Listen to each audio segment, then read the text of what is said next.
안녕하세요. 이성도 목사입니다. 지난 시간에는 웨스트민스터 소요리 문답 제27문에서 그리스도의 낮아지심에 대해 살펴보았습니다. 그리스도의 낮아지심에 대한 다양한 영화들이 나와 있습니다. 패션 오브 크라이스트, 그리스도 디 오리진 등을 보면 우리가 그 참혹함을 어느 정도 생각할 수 있을 만큼 잘 표현하고 있습니다. 또 인간이 죄와 비참한 상태에 있다 보니 이 낮아지심이 어느 정도일까 조금은 생각해 볼 수 있는 것 같아요. 그런데 이 높아지심은 사뭇 다릅니다. 태어나서 성장하고 일하다 죽었다. 이것은 인간의 이성의 범위에 어느 정도 들어오죠. 그런데 사망 권세를 이기시고 다시 사셨다. 그것도 모자라서 승천하시고 하나님과 함께 계신다. 그리고 언젠가 다시 오신다. 깊이 들여다보지 않아도 이성의 범위를 훨씬 초월한 이야기입니다. 그러나 예수님께서 우리를 구원하시기 위해 낮아지신 것처럼 높아지심 또한 구원 사역의 필수적인 부분입니다. 그리스도의 사역은 기름 부음에 따른 삼중직이 필요하고 또 이것이 낮아지심과 높아지심 둘 다 포함될 때에 완성되는 것이죠. 그러면 웨스트민스터 소요리 문답은 어떻게 묻고 답하고 있는지 보도록 하겠습니다. 웨스트민스터 소요리 문답 제28문을 제가 읽어보겠습니다. 질문은 그리스도의 높아지심이란 무엇을 말합니까? 답은 그리스도의 높아지심은 그가 사흘 만에 죽음 가운데서 다시 살아나신 것과 하늘에 올라가신 것과 하나님 아버지의 우편에 앉아 계신 것과 마지막 날에 세상을 심판하러 오시는 것입니다.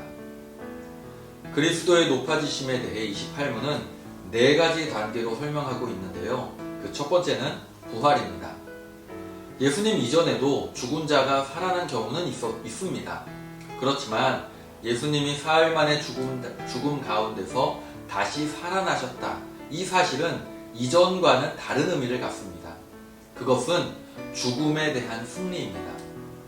그리스도의 핏값으로 하나님의 공의가 완족되었고 영적인 부활과 육체의 부활이 동시에 완성되었다는 것이죠.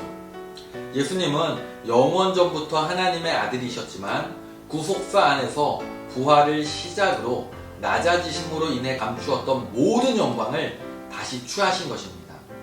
그렇게 그리스도는 부활을 통해 그의 교회와 온 세계를 위한 구원, 이제 택하신 자들이 의롭다 칭함을 받아 무죄하게 되었고 그들을 장차 그 영광에 참여하게 될 것임을 소망할 수 있도록 하셨다는 겁니다.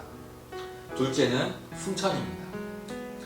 예수님은 낮아지시기 전에는 신성만 갖고 계신 하나님이셨지만 부활 후 승천하실 때에는 완전한 인성도 함께 갖고 올라가셨습니다. 예수님은 이 땅에서 자신의 임무를 다 이루셨기 때문에 승천하셔야 했습니다. 이는 크게 3가지 이유가 있는데요. 첫째는 우리의 거할 집을 예비하사 우리를 영접하시기 위함이고, 둘째는 보혜사 성령님을 보내셔서 우리에게 충만하게 하시고 구원에 이르는 진리를 계시하시기 위함이고, 셋째는 하나님의 보좌 우편에 앉으셨습니다. 승천을 다룰 때 놓치지 말아야 할 부분이 있습니다. 대요리 문답 53문에서는 예수님은 부활하셔서 승천하시기 전 40일 동안 사도들에게 하나님의 나라에 관한 일을 가르치시고 모든 족속에게 복음을 전하라는 사명을 주셨다고 말합니다. 이것이 교회의 역할이 되겠죠. 한 가지 더, 예수님은 우리가 그렇게 할 수 있도록 하늘과 땅의 모든 권세를 주시고 승천하셨습니다. 자, 3번째는 하나님의 우편에 좌정하셨습니다. 과거에 승천했던 사람들이 있습니다. 그렇지만 그들은 하나님의 우편에 앉지 못했습니다. 이것은 오직 예수님께만 부여된 것이죠. 왜냐하면 하나님 우편에 좌정하셨다는 것은 상징적으로 왕의 영광과 존귀와 권위를 수여받았다는 것입니다. 즉 그리스도께서 성부와 하나님의 모든 통치권을 위임받으셨다는 것이죠. 그래서 예수님은 그리스도로서의 삼중직, 선지자, 제사장, 왕의 역할을 이어가십니다. 왜냐하면 구원은 단번에 이루어졌지만 여전히 연약한 우리가 사는 날 동안 함께 하시기 위함이죠.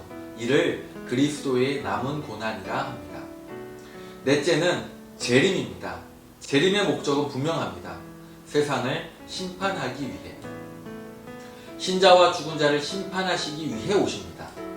산자, 죽은 자, 신자, 부신자, 정말 모든 피조 세계가 그리스도의 공의로우심과 위대하심 앞에 엎드려질 것입니다. 그렇게 그리스도의 높아지심은 절정을 이루게 될 것이죠.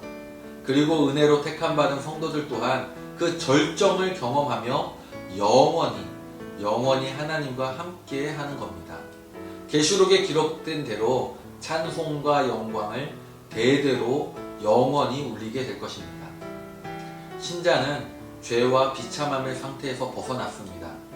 우리의 진짜 현실은 그리스도의 부활과 승천, 좌정과 재림을 바라보며 행복하게 살아내는 것입니다.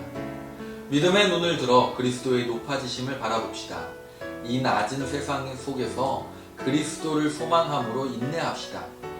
우리의 전생애를 아름다우신 그리스도와의 온전한 연합함으로 하나 되는 행복을 누리기를 바랍니다.